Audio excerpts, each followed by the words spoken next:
ገበያ ትስስር ጋር ያሉትን ቢሮ መጥቶ የሚውል የሚያድር ጥያቄ ነው። ወዲያውኑ ቢሮ ኃላፊዎች ምክትል ከንቲባውም የሚቀርቡ ነገሮችን ወዲያውኑ ከሚመለከታቸው አካላት ጋር በማገናኘት ቶሎ እንዲፈቱ የማድረግ ስራዎች አሉ። ያም ሆነ ግን አብዛኛው ተግባር በአንድ ቢሮ ላይ የሚወሰንና የሚፈጸም ባለመሆኑ የተነሳ በተወሰነ መልኩ ያው እንግሊቶች መሀል ላይ ሊፈጠሩ ይችላሉ።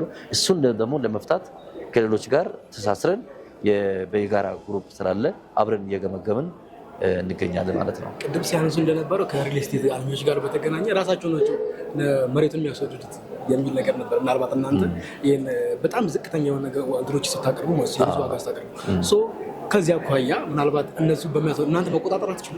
ምናልባት ከዚያ ነፃ ገበያ ነው።